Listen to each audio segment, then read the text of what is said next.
Oh, yeah. No Ethan Ralph. Ethan Ralph did not show yesterday. But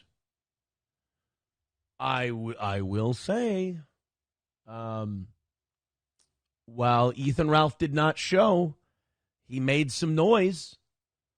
Let's just say that I guess people were emailing other people about Ethan Ralph, and I got a little phone call yesterday.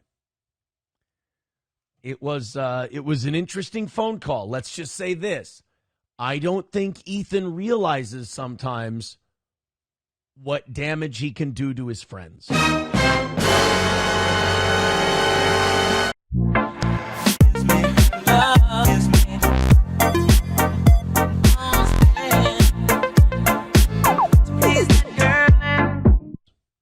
His friends. So I got a phone call yesterday. Very surprised to get it. But yeah, if I considered Ethan Ralph a friend, let's just say I would reconsider. He doesn't really seem like a friend who has his buddy's best interest at heart, if that makes sense. So who could have seen this coming? Having Ralph as your attack dog will lead to nothing but misery. And it looks like Rekieta Law is figuring that out the difficult way, the hard way. So let me take you a little bit back, okay, on the breaking Baldo news and what ended up happening. So TLDR of the entire situation, Aaron challenged Ethan Ralph, who is Rekieta Law's attack dog, to a friendly boxing match, right? Because Ralph talks all this nonsense and he's acting like a tough guy, etc., etc. Well, it turns out that after Ralph chickened out, Aaron received a surprise call after Ralph of the Killstream doxed his address the following day on Telegram.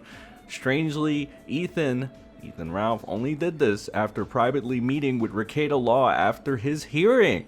Are Nick and Ethan Ralph co-conspirators to threatening a witness?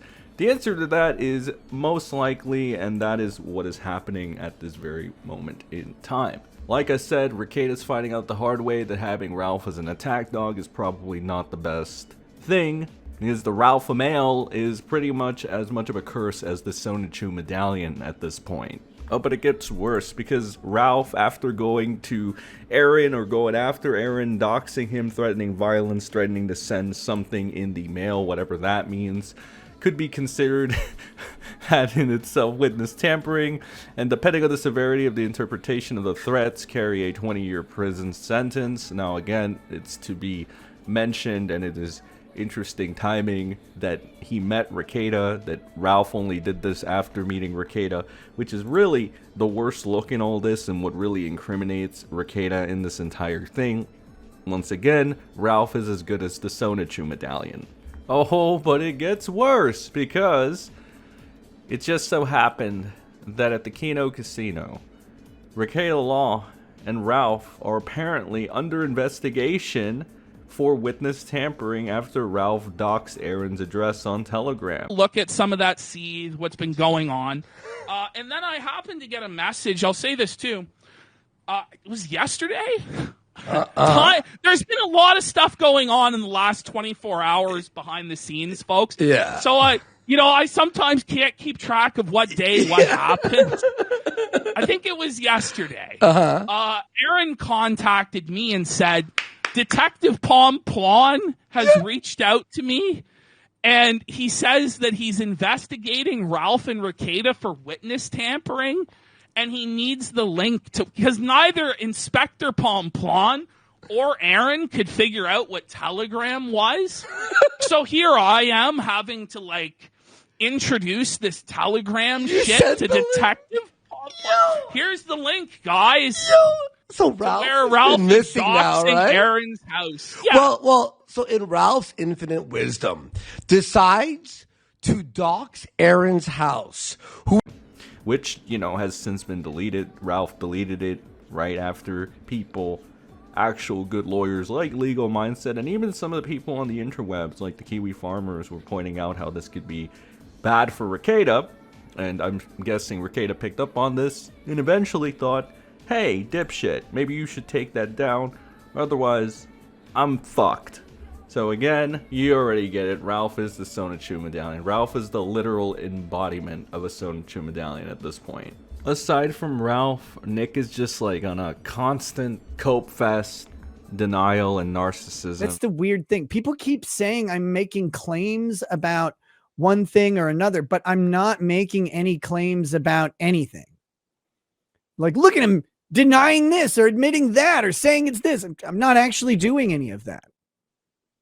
I haven't done it. I haven't commented on it. In fact, use the term lying. Also, I wish you and your family well. It's a little different than lying. It's slightly different. I hate the term. I hate it because gaslighting is someone once asked me to describe gaslighting. I said, well, it's how women win arguments. Not by gaslighting, but by claiming you're gaslighting. But that was just a joke. But gaslighting is a little bit different than lying. Like a lie is you just lie about something. Gaslighting is you use some way to convince someone of the lie without doing it directly, usually. All mixed in one. Got a little bit of that chemical X in there as well. He goes on rambles, anything from how he doesn't gaslight people and how you're the actual gaslighters, to ranting about old friends claiming that they're terrible people and he knew about this the entire time. He just neglected to mention all this and just badmouth them at the time because I guess it wasn't convenient at the time. I have never fucking asked anybody to be uncritical of me. Ever. I've never demanded loyalty. Do you remember the whole Legal Bites loyalty thing? Do you remember who did that? Does anybody remember who did that? Because it wasn't me who did that. That was Legal Mindset. I can't look in all the directions necessary, but that was Legal Mindset with the purity test, the loyalty test. Isn't that funny how that worked out? But that's the quality of analysis you get from a practicing attorney who had to take a passport because he couldn't have sex in America anymore. Their analysis or their opinions, openly, by the way, and didn't do me the courtesy of actually speaking to the character of the person they actually have met and talked to on numerous occasions. Oh, wait, am I supposed to sit here and simp for Josh while you're on my show? Because what am I supposed to do here, Sean? Tell me. Why don't you tell me right now? You got a thing. Tell me, Sean. Tell me how it got fucking twisted. What is the narrative about why I talked to Josh? Tell me right now. Because I know you know. What is it? What do I want Josh to do? Well, tell me. You're on here bringing it up. Tell me right now. What do I want Josh to do? Tell me. Look, I know you got this thing. And you need to be cool with Kiwi Farms. Well, I don't give a shit about the farms. The farms can hate me. I'm a fat fucking all that. I'm just a bunch of faggots, and I get it. But look, I know you internet's gay, Nick. We already know that. Like you just said, but yeah. What? All I'm trying to say is, and Null's in a position where he's not in a position, Sean. Actually, speaking to the character of the person they actually have met and talked to on numerous occasions. Nick occasionally throws pity parties about how he's the one that's being wronged here and how it's him against the fake friends and stuff, even though Nick was the one that turned on all of them originally and spurged out at them. Goes after LawTube, goes after Legal Mindset explicitly, goes after Yellow Flash, his old friend that he tried to leech off of. I guess we'll have to continue to see how this lolcaldom pans out. I am probably going to make a video or several going over every one of Nick's little tangents and just pointing out how fucking ridiculous they are while actually laughing a little bit. Because it's getting to that point, man. The absolute lack of self-awareness is so fucking funny. It's like a natural high that you get from watching Nick just be an absolute fucking mess on the internet. But yeah, that's all I have for this big little mini breaking news update, ladies and gentlemen. Please like and share the video if you so do please. It greatly helps out the channel. Become a member. Join the SEN squad if you haven't. It'll make rackets mauled. We all love mauling rackets. Subscribe if you like this sort of content and like to keep up to date with all things lolcata. And I will see you all in the next upload. Have a good day.